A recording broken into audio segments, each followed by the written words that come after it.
दोस्तों, आज की कहानी बाबा नीम करोली के चमत्कारों की एक बहुत ही छोटी-सी घटना है, एक बहुत ही छोटा-सा भाग है। एक मेरे दोस्त जिनका बाबा नीम करोली के साथ में एक बाबा नीम करोली ने उनको दर्शन दिए थे दिल्ली के निजामुद्दीन में और एक अलग ही अनुभव हुआ था। यह वही अनुभव को मैंने इस कहानी में आज बताया है। जब मैंने मेरे दोस्त से उन अनुभवों के बारे में पूछा, जब उनको बाबा नीम करोली 6 साल पहले 2017 में निजामुद्दीन में मिले थे, तो उन्होंने पहले सोचा कि यह बताना उचित होगा या नहीं, लेकिन मेरी बहुत ज़्यादा कोशिश के बाद और मैंने उनको समझाने के बाद उनको राज़ी कर लिया और वो बताने के लिए तैयार हो गए। फिर मेरे दोस्त ने जो मुझे बताया था, ज्यों का त्यों एक भी शब्द इधर-उधर नहीं किए और उन्हीं की भाषा में उन्होंने जो भी शब्द बोले, वही मैंने आज आपके सामने रखे हैं। इस कहानी में मैंने उनके द्वारा बताई गई सारी बातें ज्यों की त्यों रखी हैं और जैसे मैंने उनसे पूछा कि महाराज जी बाबा नीम करोली का ही एक नाम है कि आपके महाराज जी के साथ में कैसे अनुभव रहे, तो उन्होंने मुझे बताया। मैं वास्तव में नहीं जानता यह कहने का अधिकार होगा या नहीं कि महाराज जी से के साथ में कैसे संबंध रहे या नहीं। तो यह वर्ष 2017 में अक्टूबर महीने की बात है। मैं सिगरेट पीने के लिए मेरी ऑफ़िस जो कि निजामुद्दीन ईस्ट में है, उसके कार्यालय से बाहर आया। जैसे ही मैं बाहर रोड पर आया, तो लगभग 12 फुट की दूर पर मैं सिगरेट खरीद रहा था। वहाँ पर मैंने एक बूढ़ा आदमी जो गंजा बहुत खराब लेकिन आश्चर्यजनक रूप से बहुत अच्छी तरह से बनाया गया, सड़क पर रेंगते हुए देखा।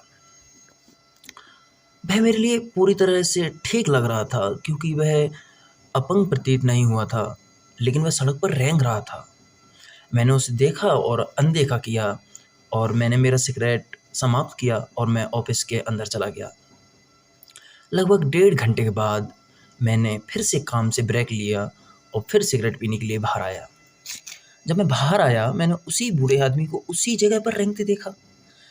यहाँ एक चीज़ पर ध्यान दिया जाना चाहिए कि जिस क्षेत्र में मेरा ऑफ़िस था, वह दिल्ली का बहुत ही पॉश एरिया है। वहाँ जहाँ पर ये बूढ़ा आदमी रेंग रहा था, वहाँ पूर्व पूर्व मंत्री का घर था। उसके घर के सामने ये सब घटनाक्रम हो रहा था। मुझे यकीन है कि उसे उस घर के सामने किसी ऐसे तरह के इंसान को ज़्यादा लंबे समय तक रहने की अनुमति नहीं दी जा सकती क्योंकि वहाँ पर कुछ सिक्योरिटी रीज़न और वहाँ पर उनके सिक्योरिटी गार्ड भी रहते हैं, तो इस तरह के लोगों को वहाँ पर ज़्यादा अनुमति नहीं देते। इस बार जब मैंने देखा तो वह इंसान क्रॉलिंग कर रहा था, रेंग रहा था और सड़क को पार करने की कोशिश कर रहा था। मैंने अपना सिगरेट खरीदा और उस इंसान के लिए, उस बूढ़े इंसान के लिए मैंने एक ठंडे पानी की बोतल भी दुकान से खरीद ली। मैंने सड़क पार की और मैं उस बूढ़े आदमी के पास गया। तो फिर मैंने उससे पूछा कि क्या आप भूखे हो? अगर मैं आपके लिए कुछ कर सकता हूँ क्या? तो जैसे ही उसने मेरे हाथ में पानी की बोतल देखी, तो वह 2 साल के छोटे बच्चे की तरह खुशी हो गया, उत्साहित हो गया। मैंने उसे पानी की बोतल की पेशकश की, लेकिन उसने पानी की बोतल को अपने हाथों में नहीं लिया। हालाँकि मैंने कहा कि वह ले सकता था, अपंग नहीं था।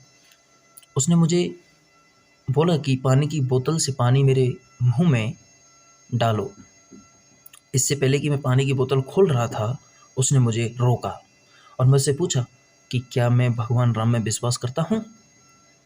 मैं ईमानदारी से जवाब देने में संकोच नहीं कर रहा था क्योंकि मैं नास्तिक था और मैं भगवान में विश्वास नहीं करता था, तो भगवान का नाम भी नहीं लेता था। लेकिन वह मुझे बार-बार बोल रहा था कि क्या आप जय सिया राम बोलोगे? 4-5 बार जय सिया राम बोलने के लिए वो मुझे दबाव डाल रहा था। तो मैं उनकी माँगों के लिए झुकना पड़ा और मैंने जय सिया राम का जप भी किया। उसके बाद उसने अपना मुँह खोला और मैंने पानी को उसके मुँह में डाला। आप विश्वास नहीं करोगे, उसके मुँह के बारे में कुछ अजीब था। मुझे नहीं पता कि क्या अजीब था, लेकिन मैं इसे फ़ील कर सकता था, महसूस कर सकता था। उस बूढ़े आदमी ने बोतल का 75% 3/4 पानी पी लिया। जब वह पीने के साथ जब वह पानी पी रहा था और पीने के बाद मैंने उनको बोला कि आपको बाद में आवश्यकता पड़ सकती है इस बोतल की, जो बचा हुआ पानी है आप ले लीजिए, तो उन्होंने सीधा साफ इनकार कर दिया। लेकिन बाद में मैंने फिर से रिक्वेस्ट किया, अनुरोध किया और उनको मना लिया और उन्होंने बोतल भी ले लिया।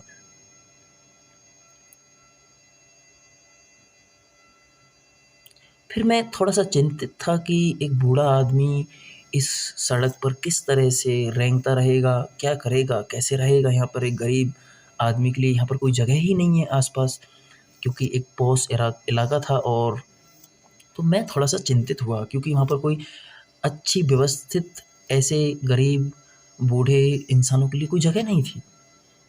तो मैंने उनसे रिक्शा की व्यवस्था करने की कहा कि जिससे कि आप निज़ामुद्दीन की दरगाह तक ले जाएगा और वहाँ पर कुछ ऐसे लोग मिल जाएँगे जो आपको भोजन की और खाने-पीने की और रहने की पेशकश कर सकें, और वहाँ पर पर्याप्त दयालु लोग मिल जाते हैं दरगाह में, तो आपकी हेल्प हो जाएगी। तो उन्होंने तुरंत सहमत हो गए, बोला कि ठीक है, आप रिक्शा मँगा दीजिए। पास में ही एक रिक्शा वाला था, तो वो सड़क पर सवारी कर रहा था। मैंने उसे रोकने के लिए संकेत दिया।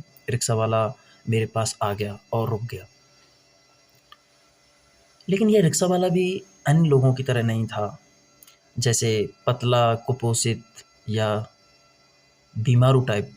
ये लड़का लगभग 6 फीट लंबा, अच्छी तरह से गठीला, बड़ी मोटी मांसपेशी और मुसलमानों द्वारा पहने हुए एक टोपी पहनी हुई थी। वह बूढ़े आदमी को दरगाह ले जाने के लिए सहमत हो गया।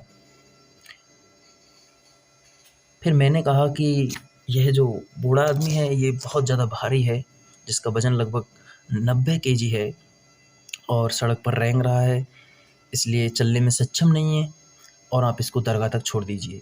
तो रिक्शा वाला बूढ़े आदमी को दरगाह तक छोड़ने के लिए तैयार हो गया और फिर मैंने रिक्शे वाले को बोला, रिक्वेस्ट किया कि इस बूढ़े आदमी को आप रिक्शे पर बैठाने में मेरी हेल्प करिए। तो रिक्शे वाले ने तुरंत मना कर दिया।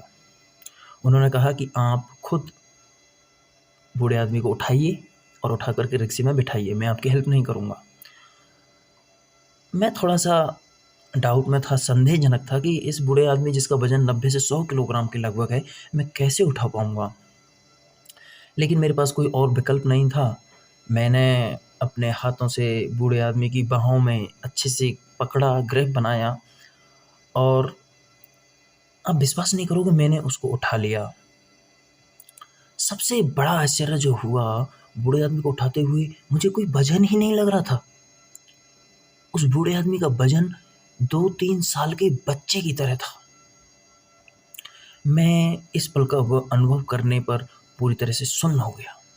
मैंने तुरंत रिक्शा के किराए को जेब से निकाल कर रिक्शा वाले के लिए किराया दिया और बूढ़े आदमी को भी थोड़ा पैसे देने की पेशकश की, ताकि वह खुद कुछ व्यवस्था कर सके।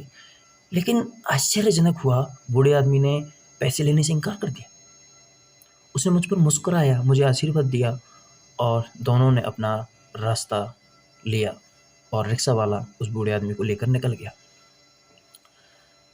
इस बूढ़े आदमी की बहुत शांतिपूर्ण मुस्कान थी।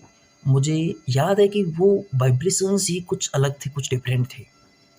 मैं अक्सर लोगों के लिए ऐसी चीज़ें करता हूँ, लेकिन मुझे नहीं पता कि मुझे यह मीटिंग बहुत ही स्पेशल क्यों लग रही थी। उस समय तक मैंने बाबा नीम करोली के बारे में नहीं सुना था।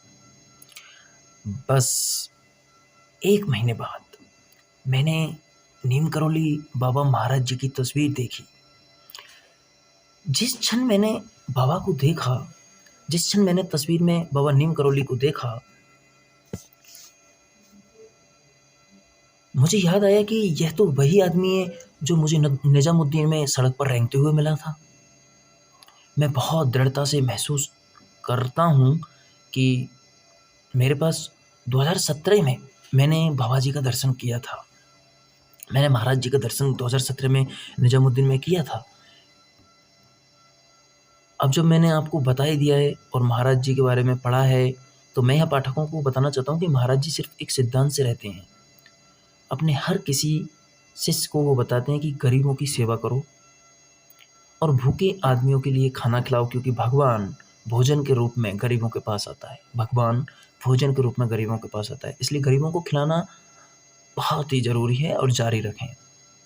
गरीब भूखे को भोजन दें, भले ही वो सिर्फ एक ही चपाती, एक ही रोटी हो।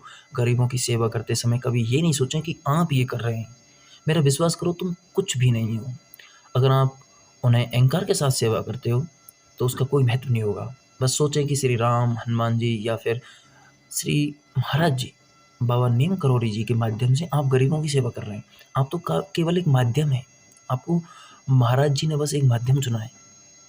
जैसे मैंने दृढ़ता से फ़ील किया कि मैंने महाराज जी के दर्शन किए हैं, मैंने बाबा नीम करौली के दर्शन किए हैं, लेकिन उनके बारे में पढ़ने के बाद मुझे केवल यह पता चलता है कि उसे जानने के लिए, महाराज जी को देखने के लिए, महाराज जी को जानने के लिए आपको शुद्ध इरादे से गरीबों की सेवा, भूखे की सेवा करने की आवश्यकता है।